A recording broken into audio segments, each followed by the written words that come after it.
Welcome back to Redlining. It's been a couple of weeks, and we had a party the other week, didn't we? I can't remember. You can't remember? You can't remember. It was that fucking good. It was that good. It was great. And we had the time of our lives, and thank you everybody for coming along to Rouge Lining. And be prepared for the next one, which we are going to prepare and probably take about 2 years to recover from that one. Yeah. It was good. In the hot seat tonight, we've got self-proclaimed collector of music / hoarder of music. He's a DJ. He's a store owner. He's one of the owner of the rock shop, or you work at the rock shop? No, just work at the rock shop. Works at the rock shop. Yeah, far too young for that. It's the one only Nick Collings. Welcome, my friend. Great to be here. Good to see you. I mean, when we talked about having you on the show, we've been trying to get you on for a few weeks. You sent me your CV, and I think it took me about 5 hours to read it. That's just the highlights. That's just the highlights. That's not even the director's cut. Yeah. I don't know where to start, to be honest with you. But let's start with the present. So, how you doing? What are you doing at the moment? Cool. At the moment, working. Yeah. Working. So pretty much nearly my whole entire life has been related to music, media, going out, at parties. And I know that probably says, yeah, that sounds amazing. But most of what I've been doing is just behind the scenes stuff. Yeah. So most of the roles have actually been, in marketing and everything like that. So my current role is I'm the marketing manager for Web Group, which own the rock shop. They own KBB Music. Yeah. And there's a couple of other businesses as well. Yeah. So I've been there for nearly 2 years. And so basically if you walk past a K Road, if you walk, say, our local one, the K Road one, up here, or any rock shop, and you see the posters in the window, chances are that's come through me in some way, shape or form. Yeah. All the promo, whether it's online, website, and all that, kind of ultimately comes through me and the directors and product managers and a whole bunch of people. So, yeah. So you've always sort of kept it in the same vein, like music, it's all music oriented your whole life, just me. Pretty much. It's much. Apart from I had a 6 year stint of having to get the corporate job. Yeah. To be fair, prior to that was probably one of the worst years of my life. Yeah. Was that Rico? That was Rico. I thought it was. Yeah. Yeah. We've actually worked together. Have we? We worked on a job together through a certain production company. So I did a video for Rico. Yep. Yeah. A few years back. Not a very interesting story. I just thought that's a connection that we've got there. Yeah, to be fair, the video side of it was one of the fun things about it. And to be fair, so for the first time ever, I had to suit up and go into the corporate world, which I very much wasn't used to. Yeah. And to be fair, in those 6 years, I learned, really, really invaluable lessons, which ultimately have led me to the current job without doing the hard yards there. Yeah. Was it kind of like, I don't really like being a suit. The business itself is actually pretty incredible. It was pretty good, but it just didn't suit me. Yeah. It just didn't suit me. I want to be able to bring a fair bit of myself. Yeah. There, and I ended up there absolutely by accident. Yep. Funny enough, a friend of mine that I first started DJing to when he was 15, he went on to start putting on parties, and through Up FM, which we'll probably talk about, which was a dance station, he started doing parties, and I ran all his marketing campaigns. To ultimately one day he hits me up on Facebook and goes, "Hey mate, yeah, we've basically got to fill in for 8 weeks. I know you're looking for a job. Yeah. Do you want to come and, do you want to just come and have a chat?" And so I went, "Oh, okay, that's cool."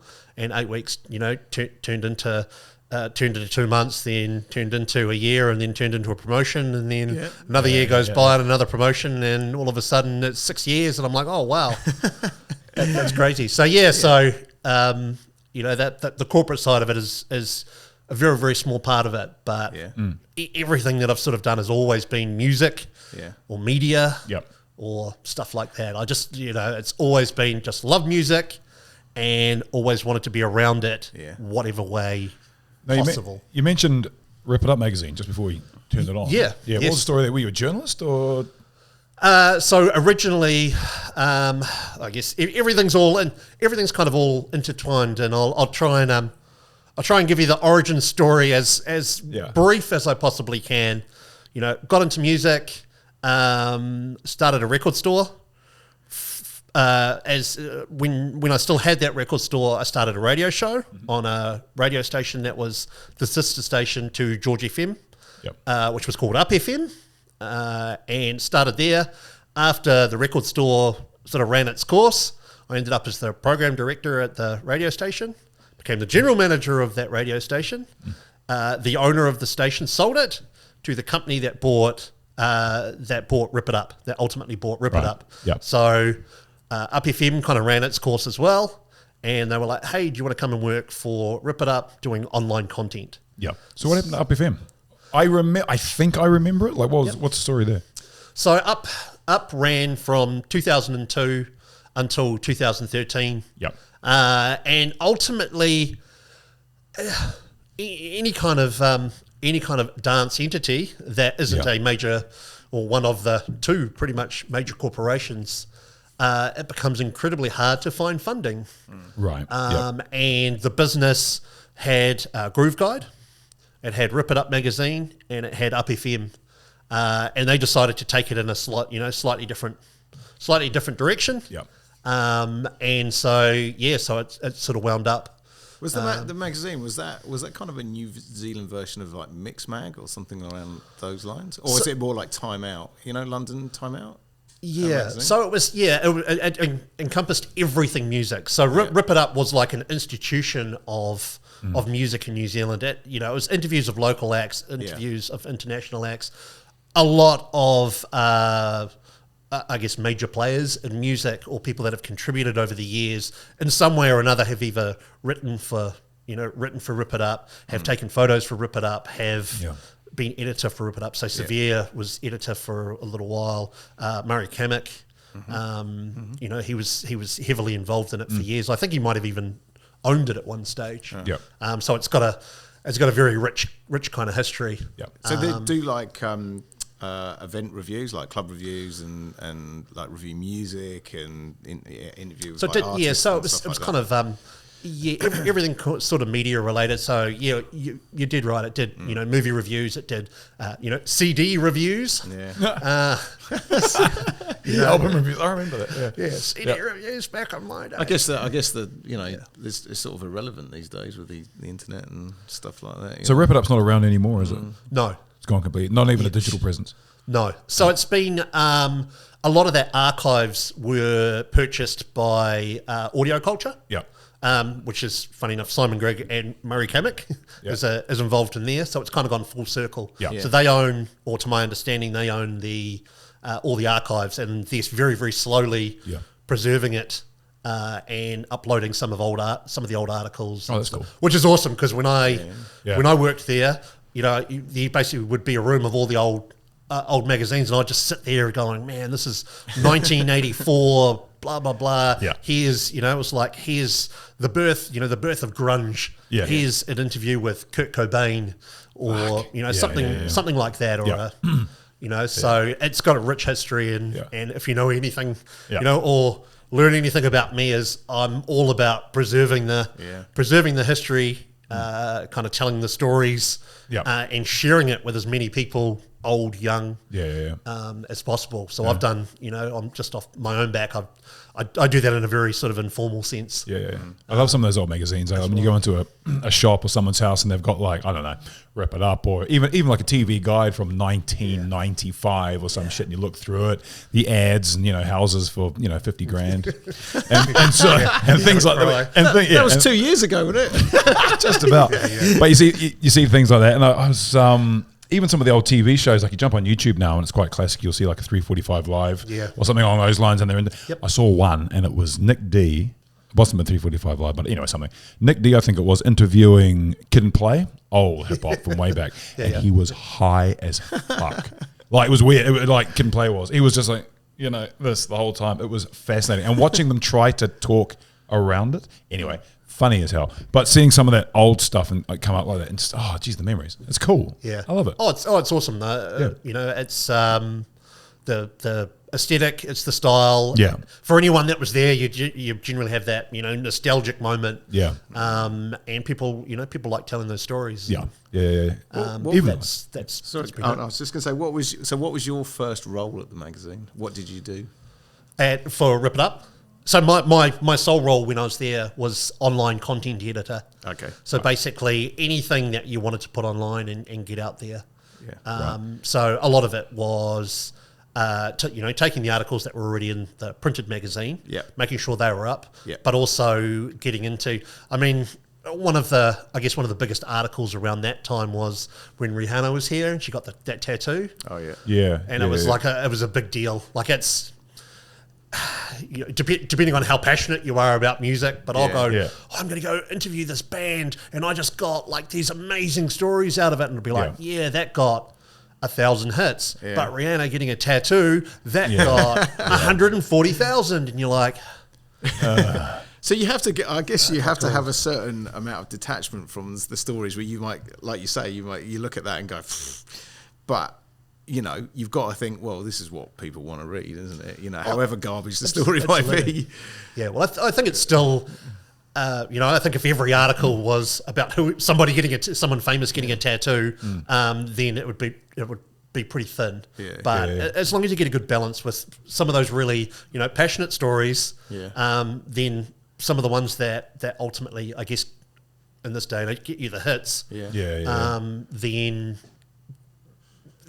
I can live with it. Can you think of off the top of your head? Probably not.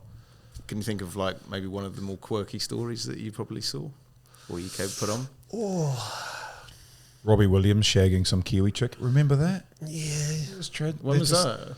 Like 2002, I think. We didn't to be fair, we didn't delve too heavily into celebrity gossip or stuff like that. For me, I guess, coolest / some people will look at it and go, oh, Nick. I got to interview Nickelback. So an interview. That's not bad. It's great. It's the interview's actually online. You can still hear it. I'm like, I got to interview Nickelback. Like, how cool is that? How long ago was that? That was about 10 or 12 years ago. So that all sort of finished up around 2014-ish, 2015-ish. Right. So a request, came through. Hey, look, Nickelback are playing at Vector Arena, Spark Arena now. Hey, we need someone to interview them. Everyone was kind of like, and I'm like, give it to me. And so I actually interviewed them on RPFM, funny enough, so on the dance station. Interviewed them on there and then transcribed it for the magazine. So, did Nickelback realise that they had become a bit of a meme back then? And were they were just taking the piss out of it? So basically, one of the questions, one of the questions that I asked him, the band member out of it was, it was along the lines of, hey, you're very self-aware that there's a bunch of people, that just aren't into Nickelback. What do you say to them? And he's like, number one, I don't really worry too much about them because we're too busy selling out like arenas, the world over. And he's like, well, they don't have to like us. They don't have to like us, and I get to travel around the world and play music that I like and clearly other people like, whether they want to admit it or not, because they're still showing up to our shows. And how incredible is that? And I'm like, I get it. So it sort of comes back to, I guess what happens out there sometimes with, genre wars as well. You're not a real, I only play underground, deep, progressive, blah, blah, blah, and house and bass and whatever it is. And it's like, at the end of the day, if it makes people smile, if it makes them dance and it makes them happy, like that's, to me, that's the job done. And obviously you take your own personal sense of satisfaction out of it as well. And you can go, yep, I can play obvious ones here and make people go nuts, or I can maybe take them over here and take them on this journey. If you're that kind of DJ, hey, look, I really want to show them this one of 100 in the world thing that that my mate made. But everyone's got their own little genre and their own little piece of the pie that they love. That's part of what I love about playing other people's music. Do you think that's kind of lost on DJs, modern DJs at the moment? The kind of what the essence of DJing is potentially about. When you're it's a job to take people on a journey. They're trusting you to play music that will excite them, keep them on the dance floor, whatever. Do you find DJs these days can be a little bit more self-indulgent, perhaps? It's a question. I'm not saying they are. I just, No, I think it's I think it's all about understanding the part that you play and where you are.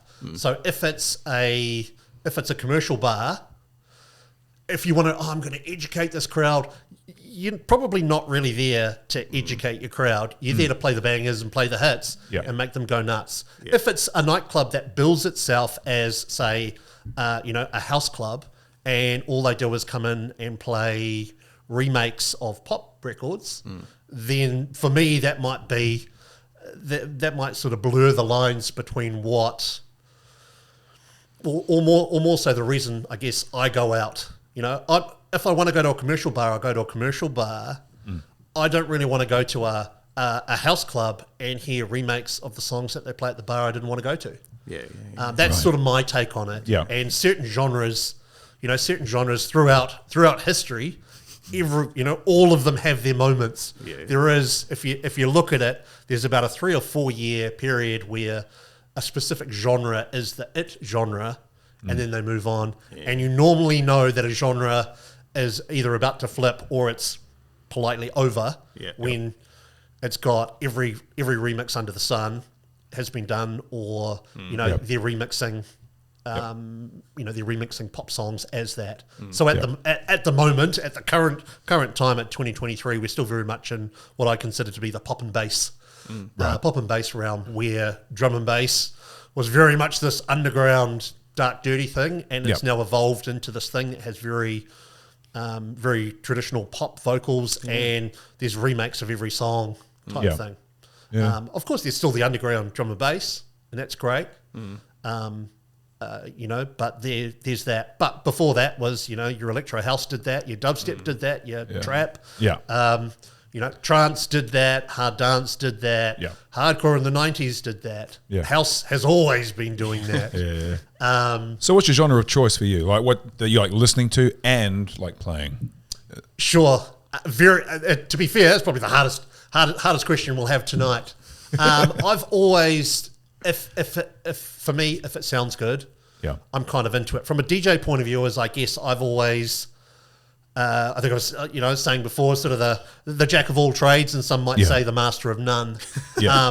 But since day one, I've always enjoyed kind of every genre. Now, when I say every genre, I'm also talking about rock. I'm also talking about pop. I'm a huge 90s hip hop head. I'm actually a huge 80s hip hop head. 80s, 90s hip hop head, and all of that has been the influence that has led me from a DJ point of view. So at the moment on the DJ side of stuff, I'd say if it's house music, that is a little bit quirky. And the funkier end of techno is what I'd consider to be the genres I like. And also probably the genres that I'd like to play. But quite often, I've always kind of been I've been the super sub. People bringing off the bench when they need a fill-in, or they need a impact player. Impact player from the from the sideline. But with incredible longevity. Absolutely, absolutely. Still to this day, you get an old school crew. Hey man, at such and such a bar, I need someone to play Latin house. Can you come and do it? Yep, I can do it. Hey man, I want someone to come and just warm our crowd up, but not too hard, not too whatever. Yep, cool. Hey man, I need someone to slay the crowd tonight, or yep, cool. I'm your guy. Nice. So it depends, and because of that, I kind of at the moment I've kind of got myself in a bit of a situation where I sort of feel like at the moment I'm not really fitting in anywhere. And I think part of it is anytime people see my name online or on a flyer, they don't quite know what they're going to get. Right. As well. Back in the day, we used to have like aliases, and we'd just take the absolute piss. And come up with names and stupid names. So in the late 90s, most people kind of knew me for playing trance and hard dance. Even to this day, people still go, yeah, man, how's the hard and trance sort of scene? I still have friends and I'm still involved in it, but I haven't actually played like those as a weekly DJ since about 2006. But people like to like to pigeonhole as well. So I'll come out and I'll just play the records that I enjoy. But it's all very much time and place. Yeah. So what were some of your aliases? So the most obvious one, when I was playing the trance and hard stuff, because Nick Collings was the name that was known for that. Yep. So I was like, okay, how am I not going to just start as an unknown, but people are going to know that it's not Nick Collings? And so I went, all right, cool. So we started putting Rick Hollings on. it. So Rick Hollings was the house name. Yep. And so I played a ton of gigs as Rick Hollings. And so people would go, hey, bro, like, is that you? I'm like, spot on, that is me. Yeah. So we'd do that. So a lot of my background started because I guess started going to dance parties really young in my teenage years. And everybody had a silly name and everyone had a sort of thing. So I started out, and some people still call me it. And the first DJ name I ever had was Scooby. Oh, okay. Yeah. No real understanding apart from the cartoon character, Yeah. and it had and it was with an E on the end because hey, that's edgy. Capital E even. No. Those that know. And also at the time, we were playing cheesy music. We were playing like full on. We were playing hardcore. Oh, like so happy hardcore. Yeah, type so stuff. happy hardcore, awesome. And I'm a rave kid. I'm a very proud rave kid through and through. It's like I want to be a hippie. I want to be a hippie. I want to get stoned on marijuana. It's like 145, 150 that was like BPMs or something. I remember those songs Probably being more, on Triple J actually. Hottest 100 back in the day. Yeah. On those albums back in 95, 96. So when did you start DJing? When did you first pick up the decks? So started DJing in 97 is when I first, it's been 26 years. Yep. But I was going out before that. Yep. And I was collecting music. Yeah. Collecting music before that as well. It was more a matter of I want to go out, there's nowhere to go out. Yeah. Because I was, the drinking age was 20 at the time. Mm-hmm. And so I was about 15, 16 when I first started kind of going out. And in Auckland at that time, there were pretty much, there were two brands for anybody under the age of 20, which was Stomping Core and there was The Brain. Yeah. What were they? Come on. Beers? The Big Raves. Oh, right. So it was a brand that had raves every maybe sorry. five or six months. Yeah. Right. Or should I say quarterly type thing. Stomping Core was very much about the kind of trance era and drum and bass, and The Brain was all about the hardcore, the rave, the hardcore stuff. And they would get, they'd get 1,000 people, 1,500 people to the power station, the town hall, to what is studio now, what used to be called DTM. Mm-hmm. They'd get 1,000 people there. Yeah. So I'd go to these things and they'd go all night, and then at 7 o'clock in the morning, 8 o'clock when buses started, you'd hop on the bus and go back home again. Yeah. So for me, it was a matter of just trying to lap up as much as I could, but there was just nothing. No. Did you ever have any trouble getting in? What's that? Did you have any trouble getting in? Because you said you were going like these were all ages parties. Okay, sorry. So specifically at that time, there were only two brands. Ones. Okay. Weren't they both smart drinks as well? The Brain and Stomping Core. This is pre Red Bull and all that. This is the original smart drinks. So just shitloads of caffeine and taurine and core. Yeah. So they just do like soft drinks. Oh, okay. So there's no booze there. Yeah. No. Oh, okay. No. Don't need that. Or was there? Well, it doesn't necessarily mean people weren't doing illegal raves. No, of course. Yeah. Breaking it in. Are you Auckland born and bred? Yeah. Yeah. Yes, I've lived here I've lived in Auckland my whole life. Yeah. But yeah, regarding the rave thing, that was it. Yeah. And so we basically, through high school, we got a rave crew together. Yeah. And that's what we did. And I was like, I love this. I'm like, everything about this is me. Yeah.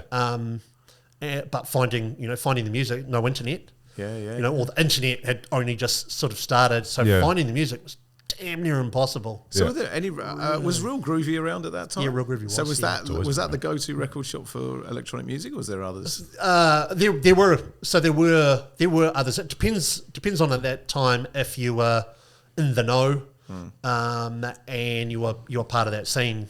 as well, because there were record stores, there were vinyl record stores. Yeah. In the very early 90s, there was Baseline Records, which was owned by Sam Hill. All right. Okay. Sample G. Yep. And Grant Marshall used to work there. Okay. And then further down a little bit later on was Quaff Records. On High Street was BPM Records, which was owned by Simon Gregg. And so Greg Churchill worked there. Nick D worked there. Philippa worked there.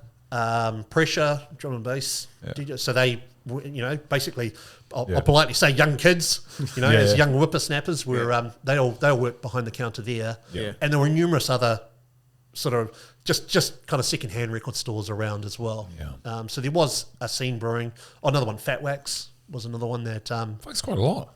Yeah. So for me as a kid, what I used to do was I'd hop on the bus, and once every 6 months would go into the big bad city and buy up mixtapes. Yeah. So, cassette tapes. I'll go there going, the only way for me to hear this music, because I wasn't buying vinyl at that time, was on mixtapes. So I'd walk into BPM and I'd go, right, there's 6 new mixtapes. I saved up all my pocket money or after school job money. That's what I do. Sam Hill was another one that used to work at BPM as well. The mixtapes, were they recordings from all over the globe, or were they just for New Zealand? Most of the ones that I got were Kiwi guys because they were people that I knew, but they did sell probably bootleg versions of. I think when I started getting into it was around the same year, around 96. There was a shop in Brighton that I used to go to, and they used to do like the audio tape. And they were just ripped off like live sets from some of the big DJs, and that's how you'd listen to the music then. I've still got a couple of them. So basically, at the birth of the internet, I got myself on basically mailing lists, but a mailing list there was basically like a reply all email chain, with people in the UK. And so what I did is, hey, I'm really into this particular DJ. If I send you three cassette tapes here, from here, will someone send me 3 back there? And so I started getting tapes from a lot of the raves that were over in the UK. So you your United Dance and your Helter Skelters and so I'd get all the the early Andy C ones and Brocky and drum and bass ones, jungle ones and hardcore ones and stuff as well. So it was just get music any way you possibly can. When things were in a more analog way, I like how everything was a bit more deliberate. Like you were more deliberate on what you wanted. You had to really think about it and choose it. These days, I feel like there's too many options. You know what I mean? And yet the way Spotify and that works, there's too many options and yet none, because you just get recommended the same shit over and over again. You're never the bubble. Whereas if you're more deliberate about what you're looking for, you'll want to branch out a bit more, or ask someone in Brazil rather than the UK to send some stuff over. It's a bit more. Yeah, like another great resource in New Zealand at that time as well was True Tone Records as well. So you might remember that. Old one there. They were a bit more specialised as well, mainly because there were a couple of real good DJs in there that were getting stuff through. So they'd get everything was an import or considered an import there. So that was also a really great outlet for getting music, and so that's. It's just, it was get your mitts on whatever you could. And like you said, basically you had the tape and you just wore the tape out. Because you didn't know when the next one was coming.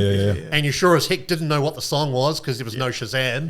And so trying to figure it out was damn near impossible. And so I used to collect, I'd get cuss singles. I'd get CD singles. And then as I got more and more, I guess, developed into the like dance sort of stuff, I just couldn't find anything anymore, and that's when I went, right, I got to start vinyl. And that's when I started looking around Auckland, and used to walk into BPM, used to walk into Quaff, used to walk into there as a sprightly teenager. Can you tell me what's good? And I just couldn't find the records that I wanted. And so basically, via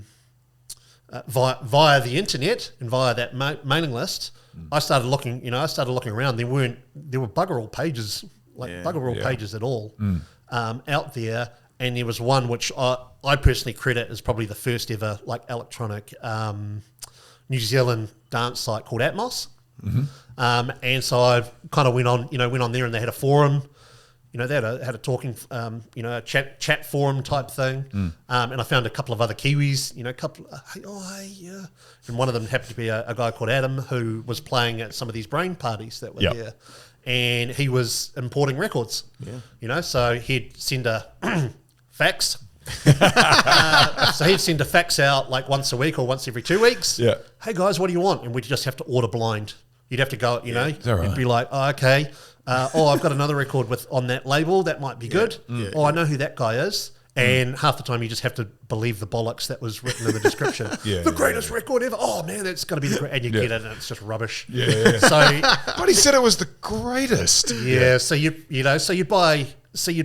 buy records off the back of that, and maybe half of them might be good. Were there any happy mistakes made like that though? Oh, absolutely. Yeah, all the time. All the time. Nice. Yeah, that'd be cool. And so Adam was doing that, and we had this. Forming up our rave crew. And DJs were all starting to order, and it was starting to get a little bit bigger.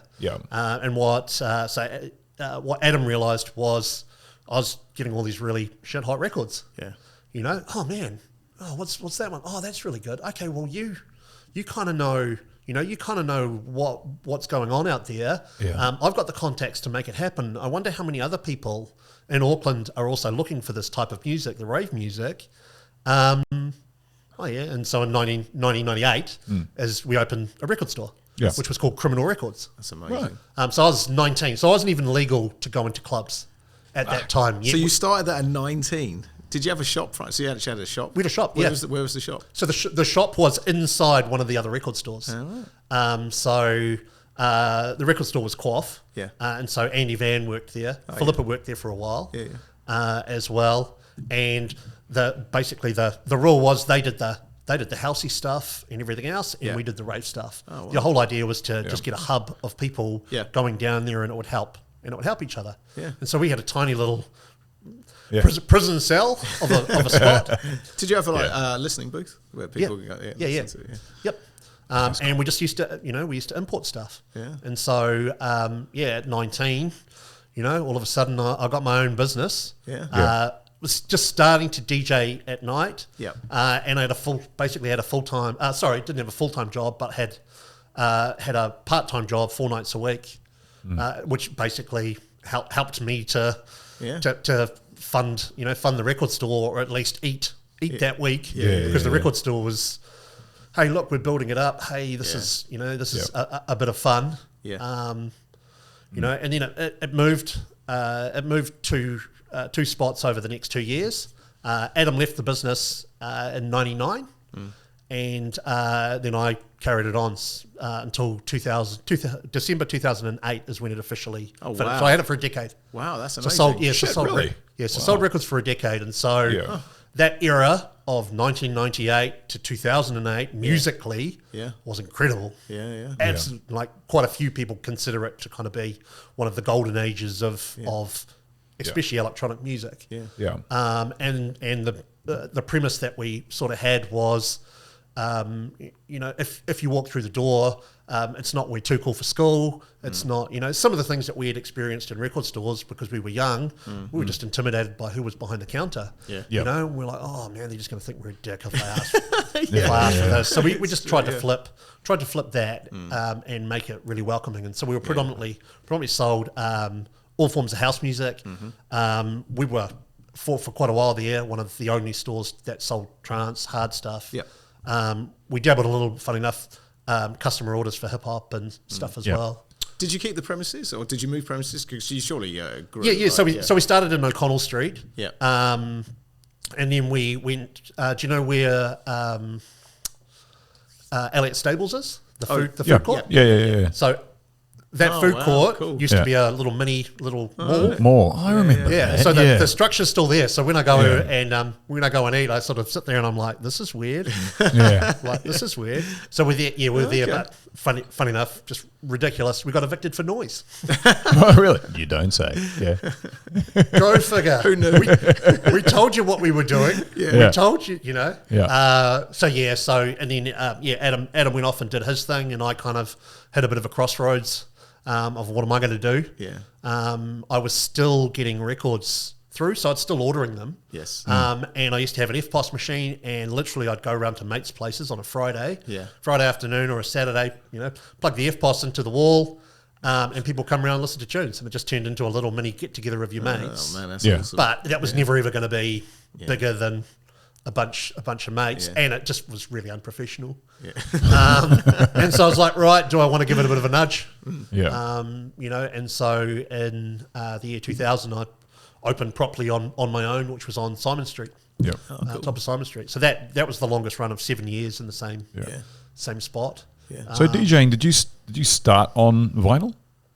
I started on CD, but I moved really quickly to vinyl. Right. Yeah. At the time, it was basically a matter of I was buying all this music from your regular music stores. And I'm like, I want to use that. Yeah. And then, like I was saying before, I couldn't find the records that I wanted. Yeah. So if I did actually know the name of it, I just couldn't find it anywhere. Yeah. I'd ring around. I'd go. We'd take trips to different parts of Auckland because we knew that, for example, Faithless Insomnia, I bought from, I think it was Sounds Manukau, because they had a really great hip hop section, but they didn't have a great dance section, and all the dance kids were over in a different spot. So we'd travel around Auckland just trying to scoop up the best, the best records you could. So you used to shop everywhere.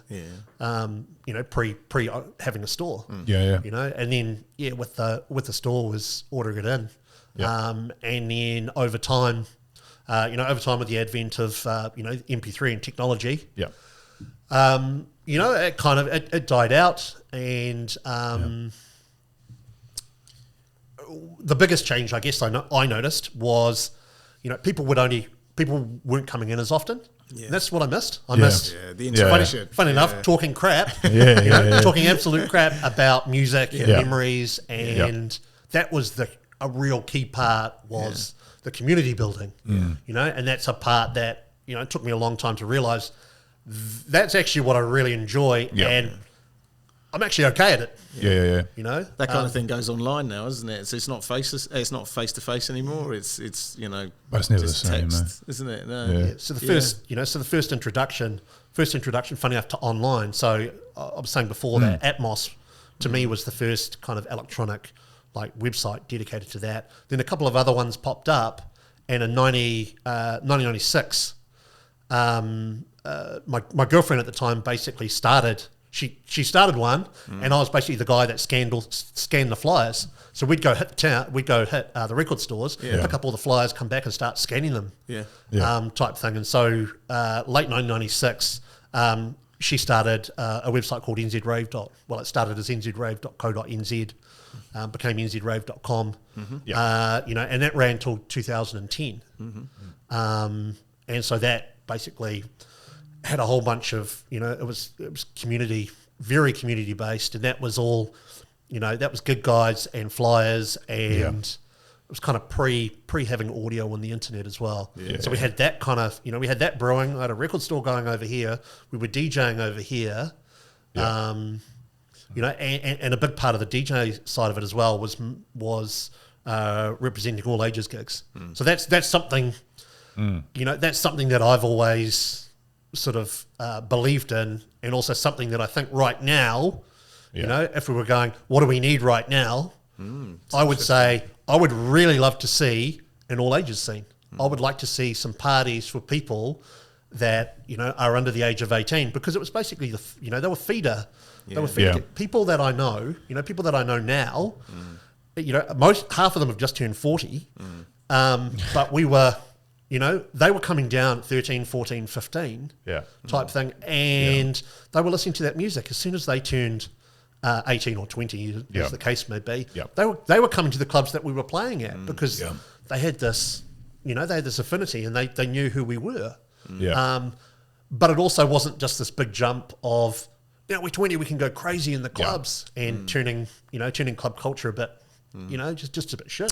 One of the questions we have been asking some of our guests is that thing about why aren't the younger generation here into house music, trance music? Why is it that they kind of go straight into drum and bass?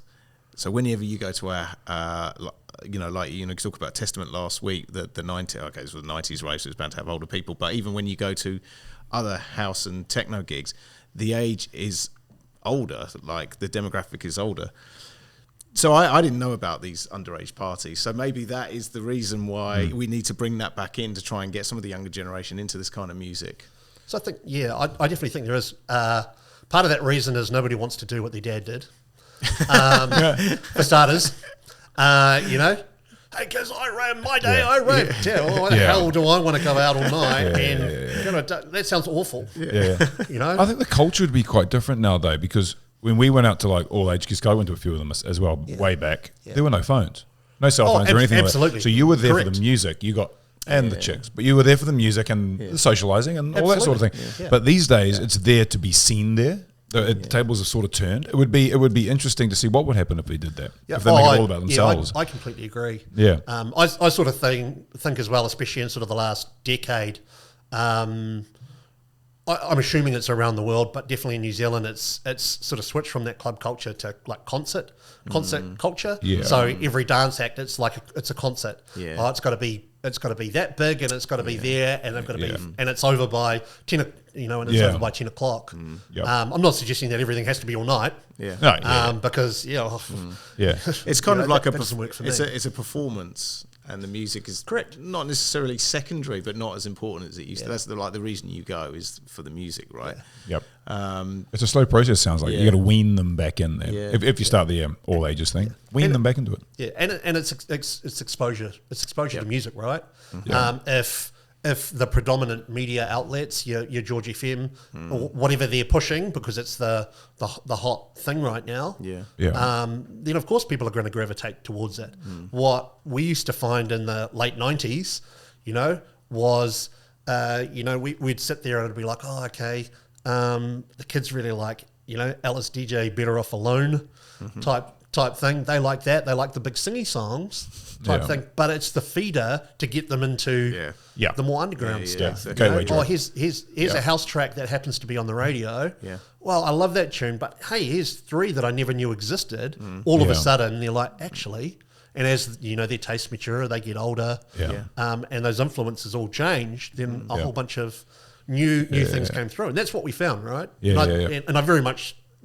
I believe that I sort of see that at the moment. That, like as I said, I call it pop and bass. Yeah. But that if it gets a whole bunch of people into it and they discover that there's a little bit more than that as well. Yeah. Then hopefully they're going to stick around and they'll come to these parties and they'll support them, and it won't just be I'm there for the I'm there for the chicks. Yeah.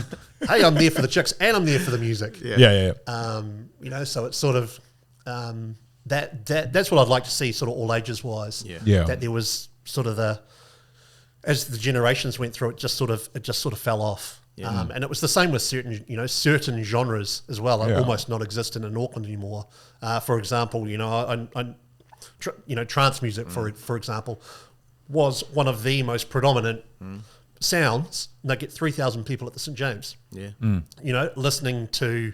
Agnelli and Nelson, and listening to Armin van Buuren, listening to whoever came through. Yeah. But also at the time, culture-wise, trance was basically what pop and bass is now. Yeah. Those gigs are. Yeah. As I said, it's just the music changes over time. But normally, what happens is you still have a core bunch of people that are pushing it forward, and for certain genres, it just sort of fell off. And I feel that trance was that. Hardcore was that. Hard dance was that. Do you think trance is having a bit of a renaissance? Because we talk about that. Calvin Harris has brought it back into the mainstream. Yeah. There's no one more mainstream than him. So do you think that trance will now have a bit of a renaissance? I don't think so. That pissed on that. No, I don't think so. I think it's awesome that they're using elements of it. Yeah. But it's similar to how we got to the pop and bass thing. Is elements creep in over time. Everywhere else in the world, apart from basically New Zealand, has a trance scene. Yeah. Has 3,000 to 5,000 people going out to big parties. And even if you scale it back, because normally the rebuttal is, but New Zealand's small. Yeah. Okay, cool. Well, it'd be great to get 300 people out to an event. And just lately, there's been a few. Yeah. Your Solar Stone, for example. Yeah. So it's really, really tough to do it. So you either have to get an old schooler out that's going to drag everybody out. Yeah. Or at the moment, you disguise your dance music as an orchestra. Yeah. Because that at the moment is hot, and it's also still a relatively new idea. Yeah. It's coming back and delivering what people know and love in a more digestible kind of form. Yeah. So it's the same with music. It's the same with events. So how I normally gauge it is just on music. Mm-hmm. There's got to be a tune or several tunes that cross over, that someone that's not into trance goes, I love that record. Yeah. A lot of the trance records back then did that. A lot of the hard dance records did that. Public Domain, Bass in the Place was one of them. Yeah. I personally, and it's only my personal opinion, so don't come at me, trance addicts. I don't think there's been a crossover. There's been a crossover anthem in a very, very long time. Yeah, true. In that genre. However, there have been in house, there have been in drum and bass, there have been in, in Dimensions top 10. In your country, your genres in good health, whether you love the song or not. There are people out there getting amongst it, which I believe is healthy. There's all those little markets out there. So. For something like that, for me being a teen going, I've got nowhere to go. Yeah. People putting on parties, people just starting small, doing it in a club, basically getting their mates out. Their mates come out to support. They go from 50 person to 100 people to 200 people to 300 people and build it up. I honestly think that would be the way. Yeah. That would be the way to carry any genre. Whether it's country, I'm not too familiar with country and western, but if you want to make country and western and bass the next big thing, it starts with 10 people, then it moves. That's how we did it. Hey, we're gonna have a rave in someone's garage. Those 3 kids that we bumped into at the last party, man, they'll be pretty cool. Yeah. We got their home phone numbers. We'll call them. Oh, hi, is Jeremy there? Oh, he's out at the moment. Oh, could you get him to call Nick? I'll give him the home phone number, but I'll only be here for 2 hours. That's interesting. So that's my take on how you build it up, and you need really passionate people to do it. And what I've found as I've got older and a bit more experienced in the scene as well, it becomes unbelievably hard to keep doing things off your own back. People are like, oh man, you should be doing it for the love. It's like, believe me, I've done a ton for the love. But it's really, really hard when you walk away from a gig and and you lose money or financial, any form of financial sort of stability. If you break even, that's a great night out. But once bitten, twice shy. If you're doing it a few times, it just becomes so unbelievably hard. So finding those keen people that are going to go, hey, look, here's a genre that's having a hard time. I'm going to go throw a party that 1,000 people are going to come to. That's going to be a really, really hard sell. Again, unless you've got a well-known name or an old schooler, which all helps. So, my take is full credit to anybody, no matter what genre, no matter what scene you're part of, that is, putting on the 10-person party to the 50-person party to going, right, we're going to go hire out this big thing. But you can't be there weaning people onto it. You're saying before, it's, you get the big name or the old school, but then you're still going to get an older crowd to either of them. Oh, absolutely, yeah. So it's always just a slow weaning process. Absolutely, and I think every, all these audiences also have, there's different demographics there.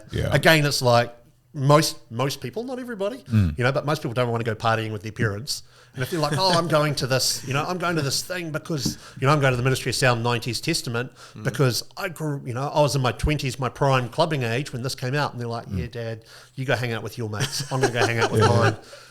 But, but there could be something similar, a housey kind of thing. And I'm seeing some of that sort of stuff pop up as well, which is awesome. But also in saying some of this as well, I kind of feel like I've been... I don't know where I fit in anymore at the moment.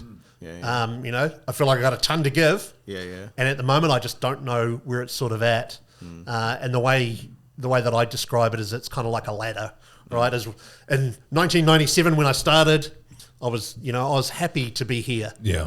over time, right, I did this, I did the thing, I did that thing, I played here, and I put on this party, and I did this thing. You know, my goals are now up here and there, a lot harder to reach. You know, so, you know, people will come along, hey, man, why don't you come and blah, blah, blah. Like, hey, you know, that's awesome, but I'm you know, that's not really something that floats my boat anymore to do it as well. You know, so what I've, you know, where I'm kind of at the moment, which I'm actually really enjoying, and this is a question I've seen you guys ask, you know, a couple of times as well, is the, you know, the whole COVID thing, post-COVID.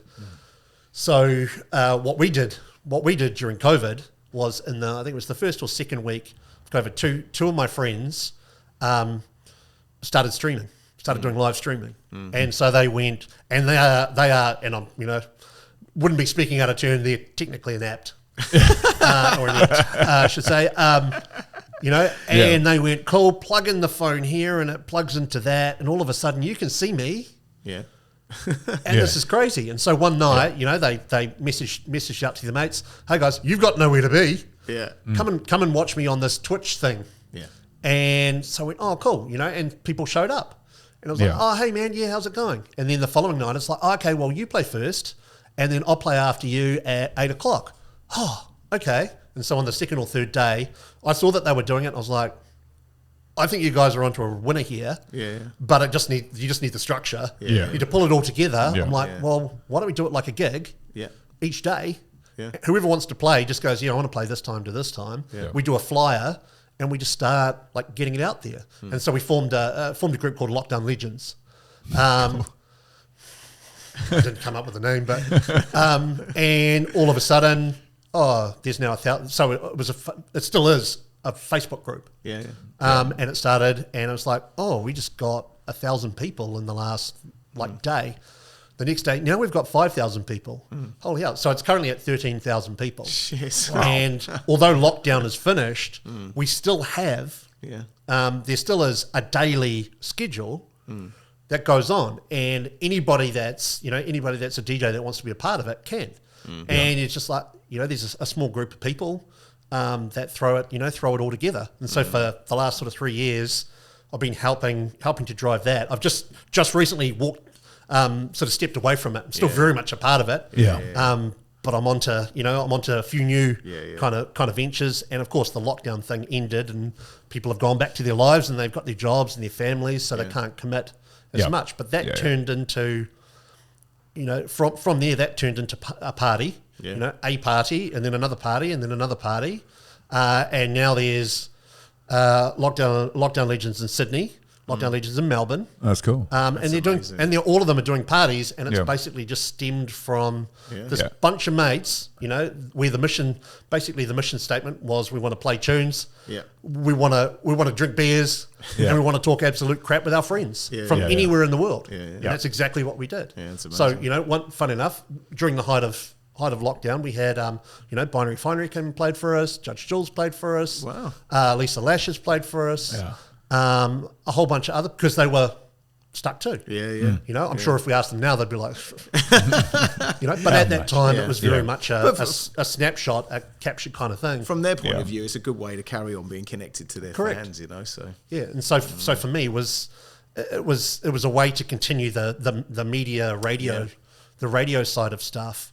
And so I still do it, so every Tuesday night I still do a show that originally started in 2002, and it ran until 2013, which was the end of Up, and then I resurrected it, resurrected it a year ago, and that's at the moment is my outlet. Just at the moment, it's a matter of trying to find the audience. People still aren't quite. So you play on the internet, you play on the internet. Oh, okay, I'm not too sure. And also, depending on what time you play, it could be in the middle of dinner. You're putting the kids, my age group, you're putting the kids to bed. Is the show on demand? So can you listen to it on demand? So I have, I spend a lot of time archiving stuff. So my show is available audio-wise. I've got I've got every single one of this run, but I've also got a couple of hundred from 2002 to 2013. Oh, wow. And I used to do another show, which was fun enough about all the... So Criminal Cuts is all about new stuff. Yeah. As much as I'm about archiving, Yeah. I'm just such the tune nerd. Yeah. When it comes to, I want to find that tune that is going to give me the goosebumps. Yeah. And I'm still looking for it, 26 years later. Yeah. So every day, right, here's some new tunes through, right, what's this? Oh, yeah. So Criminal Cuts is all about pushing the new stuff. And then I do another show from time to time called Backtracks. Yeah. And that started as a club night in 2003. Yeah. And then it was a radio show from 2008 to 2012. Yeah. And then I bring that back. And that's my excuse just to play the old records. So where can people listen to them? For me, nickcollings.com. Go there. All the links are there. Yeah. So I've got, on that page and from that page, I've got just over 1,000 bits of audio on there. So I've got, I've got my DJ sets, some are from the 90s, so some of the hardcore ones. Yeah. There's probably a few Rick Hollings ones on there. Some of the other names that we went by at different times. So we used to play hardstyle in the early 2000s as well, and then the hardstyle terror crew, which is completely just piss take. Doing things that were fun. We ran a hardcore brand called Planet Hardcore. We used to run an all ages parties, which were multi-genre called Spectrum. We actually we had a hip hop night. We had a hip hop night called Urban, which was once a month, which was all ages as well. We used to do club nights. We did club nights all up and down when K Road was like that sort of thing. So, in total, I've sort of would have easily done 200-300 parties. And then the stuff that I did with RPFM whilst I was there. Yeah. And then, to be fair, the kind of last party that I did was kind of post COVID, which was called One More Time. Yeah. So that was myself, General Lee, and Daniel Farley. Yeah. We got together. They were the three, and then Sarah Page was the other one. So she runs a not-for-profit called the Kindness Collective now. But back in the day, she used to run breaks parties. Yeah. So it was just a bunch of people wanted to get the old gang back together. Yeah. So that was kind of the last party that we did. Where was that? That was everywhere. So that was at Roxy's, Everybody's, AV Club. Yeah. Saturdays next door. Yeah. Impala. Yeah. Before it was Mothership. Yeah. And Lula Inn. So down on the waterfront. We did. So every club was a different zone. Yeah. So there was drum and bass there. There was, trance here. There's house here. There's electro here. And resurrected basically a whole bunch of the old gang. Some people that hadn't played together. Some people that hadn't played for years. And we did that. And so we did that all through talking about, creating online communities and bringing people together. Yeah. So online, I've got another one which is called the Auckland Nightlife page. Yeah.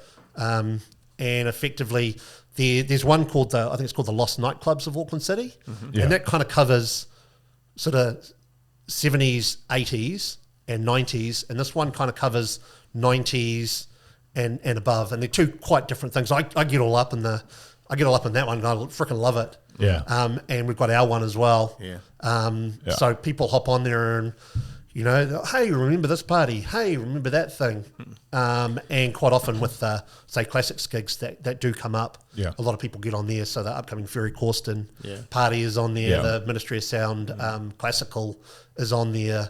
All the acts from back in the day that are still touring.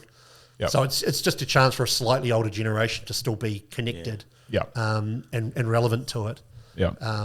So I've got that, and that's at 6,000 or 7,000 members, I think. Oh yeah. And we found quite a few years ago, basically, that there's a, dare I say, an older generation of people that still want to be a part of it, but just can't do it in the same way that they did it. Yeah. Yeah. And we discovered that. So Greg Churchill and I had a radio show on Hauraki for a year, and it was a dance. It was a dance show on Hauraki. Like, when was that? That's incredible. The sheer fact we got to do that. I can't believe there was a dance show on Hauraki. I know. I was just going to say, what 2015 to 2016. Oh yeah. So they changed. It wasn't. They were the rock station for a while. Correct. Well, they still are. I know they did pop fight a little bit more Correct. around about that time. Yeah, correct. So the content director there was a guy called David Riddler, who went on to basically be the music. I think he was the head of music for New Zealand On Air. Right. And he was awesome, and he got it, and he was all over it, and he had a great vision for what he wanted to do with the station, not just us.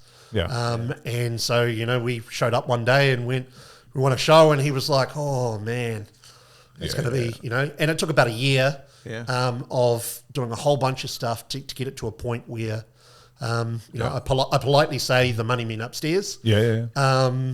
Went, okay, we'll give it a nudge. Yep. So we did 50 shows. Yeah. I messaged Greg today and Yep. said that you were coming on the show. Yeah. I said, have you got anything to say about Nick?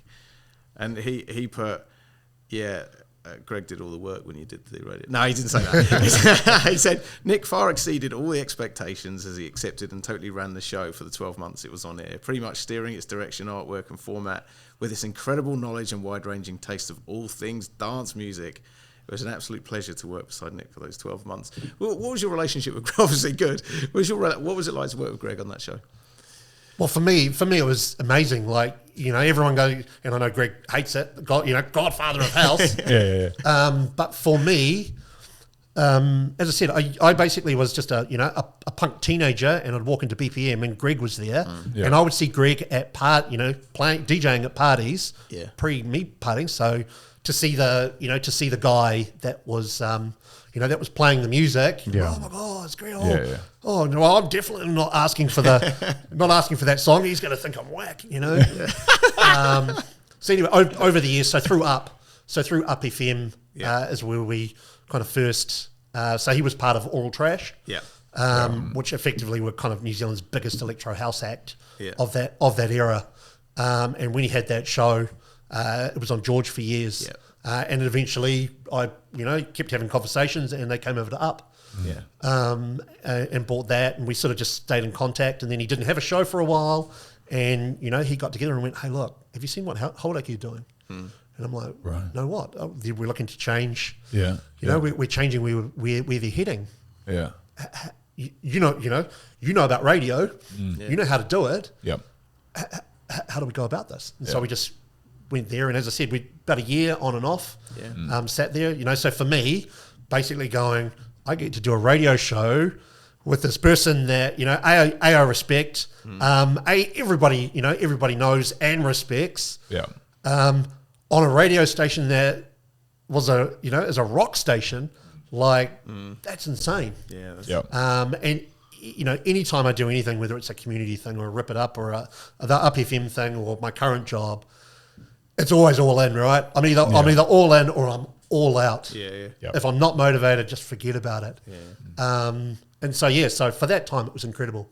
And I'm still surprised to this day that they said yes, and they allowed us to do it for 50 times. Wow. That was amazing. So for us it was it was pretty surreal to sit there going, okay, we're in the Holdake Studios. This is weird. And we're going to play some doof. All right. Insomnia. Absolutely. So all of those. So the radio show was called In It for the Kicks. And all those shows are online as well. Oh, cool. So all 50 right. there. Through your website. Through nickcollings.com. I think I know what my playlist is over the next few days. I know, I'm going to have a listen. I want to hear some of this old stuff through that stuff. One of the benefits for me as well of doing that show was I had access to the second Holdake studio. And so I would go, after work, and I'd go in there and I'd line up a lot of interviews with people from the UK. So it was basically, 8 o'clock, 9 a.m. their time. And so I'd go, right, who's on my wish list? Who do I want to have a chat? Probably similar to, maybe the conversations you guys are having. Who do I want to talk to? How am I going to get them on the show? I can go, I'm on Holdake, one of New Zealand's biggest stations. It has this, it's got this cred, and so just lined up a whole bunch of people and did some incredible, incredible interviews through there. And because radio's very soundbitey, I'd be having conversations like this, and of course once I get going, I'm very hard to shut up. Then all of a sudden I was having hour-long conversations with people. Yeah. And I'm like, oh, okay, well, we're going to use 2.5 minutes of that. You were before your time, Nick. What the hell? What the hell am I going to do? Yeah. You know, and so we started always offering up extras. Yeah. So every week we'd put the show up. Yeah. So obviously to play live to air, we'd put the show up, and then I'd go, that was the 2.5 minute version. Here's the 30-minute version with this person. Yeah. Here's 3 other things you didn't know that we did at that time. Yeah. And basically for me, I just got to chat with people I respected. Standout interview, can you remember? Through that. For me, Age of Love. Jam Mama. Gotcha. Mark Spoon's dead. Of course he is. Jam Mama. We spoke for an hour. Yeah. Zombie Nation was a good one. Yeah. Oh, yeah. So really really old school kind of producers there going on. Liquid, who did the original Sweet Harmony. Yeah. Spoke to him. Wow. And also... Was that deliberate? You were like pinpointing some of the really old, kind of like 90s artists? Basically just people I wanted to talk. Wow. That's how it goes, isn't it? People I wanted to talk to. Yeah, exactly. Yeah. You wanted to talk to, But also to balance that out. Of course, we had a ton of new, new producers or hot producers at the time.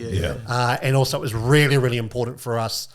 And it always has been in any of the media outlets that I've done that I represent Kiwis as well. Yeah. So, all the people that you'd probably expect came through at different times as well. And so I had big, had large chats with them and made sure that they got to represent whatever their new single was, whatever was. And we had a couple of features. So there was Tales from the DJ booth, which was, tell us just disgusting, tell us just filthy things you've seen on a dance floor. Yeah. There was stuff like that. And we should make a note of that.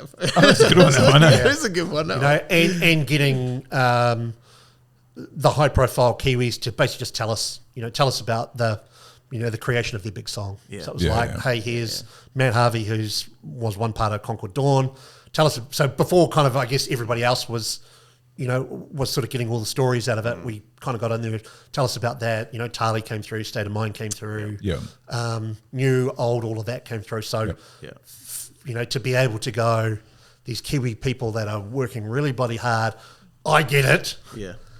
I want to be able to represent what's there. Yeah. So in that capacity, I miss it. Yeah. That's right. I miss it a lot, and it's just a matter of trying to find again find that audience out there and get them going, hey, I'm doing this cool thing over here.